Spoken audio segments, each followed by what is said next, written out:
because an IQ test is a stress test, what it's really telling us is how much stress this child is under.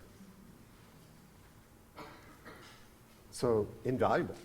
Good test if you interpret it properly. Now what we can start to do is we can take these tests. So I actually believe that science is always precious. There's all this work that's gone in. I don't want to ignore all the stuff that Mitchell did. I don't want to ignore all the stuff that Wechsler did. But I want to understand what it's telling me. Wechsler, by the way, got it. He got it. And then we lost it. Wechsler was one of the IQ gurus, and we still use the Wechsler test.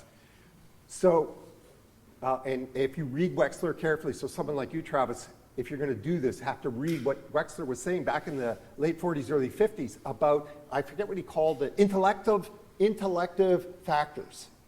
And he was looking at, although he didn't realize it, he was looking at stressful factors. Very interesting that we lost that. Okay, so now our job is, all of a sudden now, we have an explanation for why we see the persistence between, say, 10 and 40. Yeah, because this kid's, the stress is always going to be the same. And the child gets locked into a fixed mindset. I'm not that smart. I've never met a kid who got a low IQ score or a low grade or a low aptitude test who didn't say that to himself. Never once. And they say it to themselves because all the adults in their life are saying it to them. Saying it to them either verbally or non-verbally. Now, our problem here is for every story you tell me about, you know, this is constant, you remember that there's all these anomalies. When we talk about correlations, we're not talking about perfect correlation. There's all these anomalies where the IQ did go up. And it's a significant number. And I've seen them over and over again. The kid, so what was going on here? And can I take this and apply it to every child, even the one who's coming in with a low IQ? So Stanley believed, and his last book is about this, that honest to God, you never know what a child's intellectual potential is. And in fact, the very term is a nonsense. Because if the brakes have kicked in, you are getting a false read of that child's potential. You'll only know what that child's potential is if you can remove those limbic brakes. Those limbic brakes kick in because of stress. What are the stresses? That's why we have 5 domains of stress. You guys all covered, Bob, domain 1. I can't remember, Claudio was domain 4. So Claudio was social, Bob was physical. He said it too. Don't steal Claudio's credit. I remembered your name, Benjamin.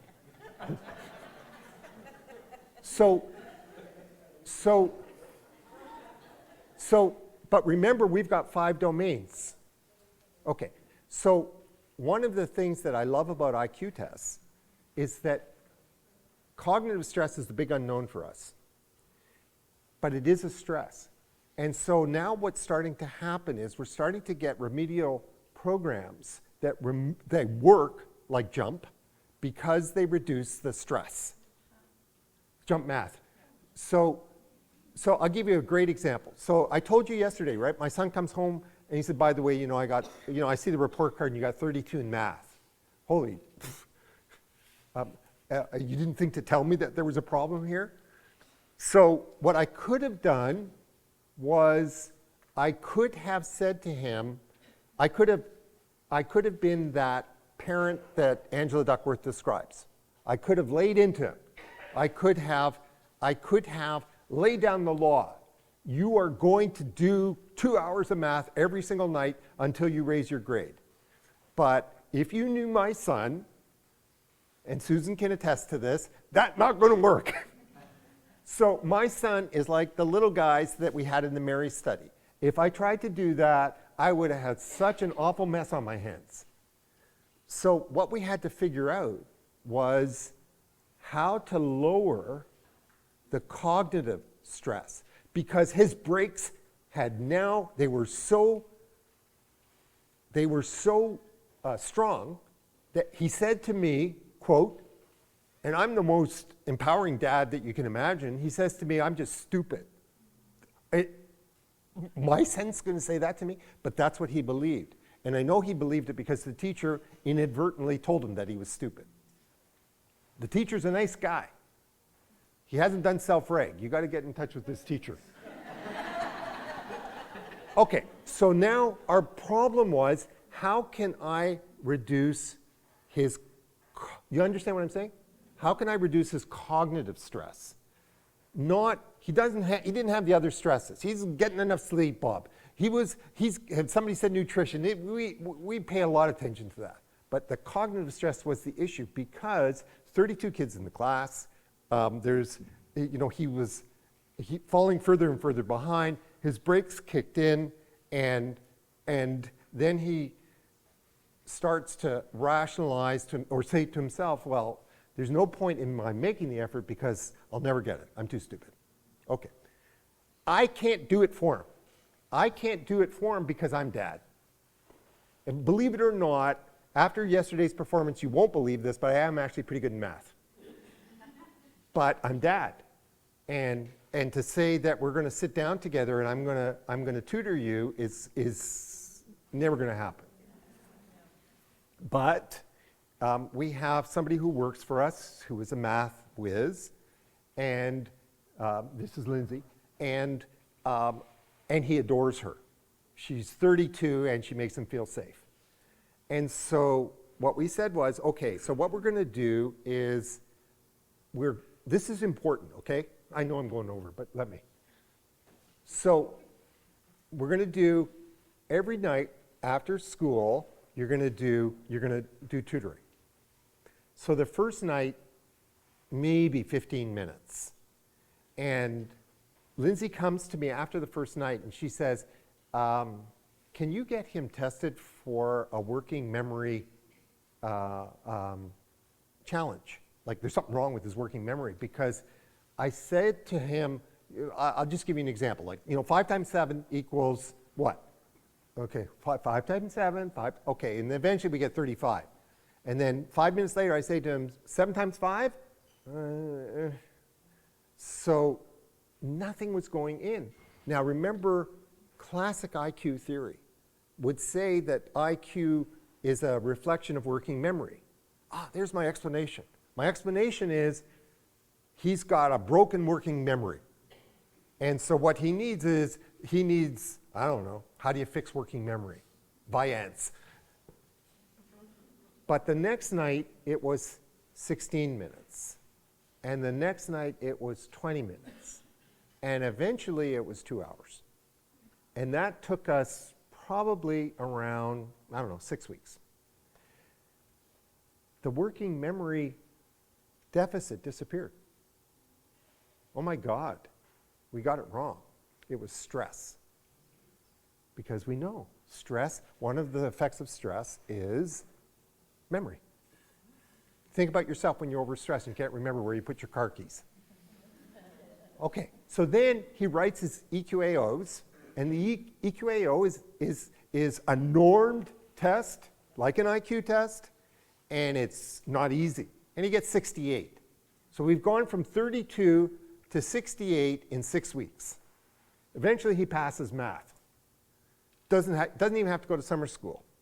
Then the kid says to me, and if you knew Sasha, you don't know this part yet. He says to me, maybe Lindsay and I want to do math and business next year. Maybe Lindsay and I should start a couple weeks before school. So we got it all wrong. It wasn't fixed. He now has a growth mindset because we reduced the stress. So somebody, I'll finish now. Somebody has to get this message through to Congress. They have to understand this. They're not going to get it from Betsy DeVos. You saw the teachers union have now refused to work with her. So, but somebody has to explain to them that we need a new great society. We need a great society that is based on polyvagal theory. We need a great society that understands the significance of these facts and tells us the kinds of things that we have to do. Now, the specifics you're going to have to work out yourselves. But if you're in a community where you've got that kid, okay, so you're sitting here, so guess what? The IQ test was wrong. Okay? But now, hang on. Are you Curve Lake? Are you from Curve Lake? No. Where are you from? Pegwis, which is in the middle of Manitoba. Oh, isn't that nice? Welcome. Thank you. Okay, so now let me tell you, because I have had a chance to do this right across Canada, from the bottom to the top. Do you know how many thousands and thousands of kids that we're talking about, none of whom will have the opportunity to release their brakes? So that's why we do this. So what we're doing is, so Susan said this to me last week. We had a long conversation, a long discussion about this with a bunch of people. What we're trying to do here with TMC is create in wherever you're working, create the model, create the example of what is possible so that people see it. So that others, even the one that was resisting Elaine, wants to learn, oh my God, you mean you can actually get all your kids to go from failing math to passing math? How'd you do that? That's what's going to drive them. So we're not just trying to preach hope here. We're trying to preach hope that's based on facts. We're trying to use science. We're trying to harness science. Yep. That's why it got me hooked on this. I do this in Celebrate, and she does a lot of your stuff and write a lot of your books, and I've never seen an IEP be moved. So if a student is below grade level, it's always below grade level, and this teacher puts Celebrate in her class, and we live in a very low poverty environment community, and we actually have 3 grade levels, and now it's at grade 1 now. Okay, your name? Jerry. So you'll follow up and, okay, so we need these, so what you've got to do, so you just unfortunately volunteered.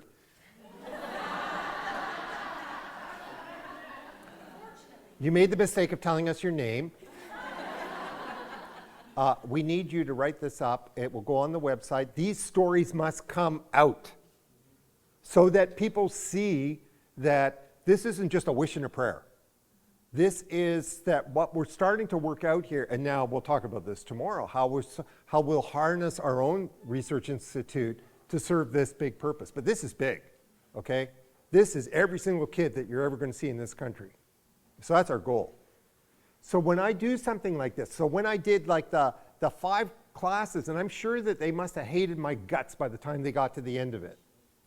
But I wasn't doing it because I think I'm a clever dick and I can say something interesting about IQ. I'm doing this because I've seen it. I'm doing this because I saw my best friend when I was 16 who was smart, probably as smart as me, if not smarter. I saw him and he ended up on drugs. That didn't have to happen. Okay? That's why we're doing this. And by the way, we've got to do it, we have to do it for our teachers too. You have to do it for your colleagues too, because they've lost hope. Okay, we'll get into that now, I guess, eh? I mean, after a break. So that's the intro. If you want to get the full stuff, you have to work through foundation so you can get to the master's level.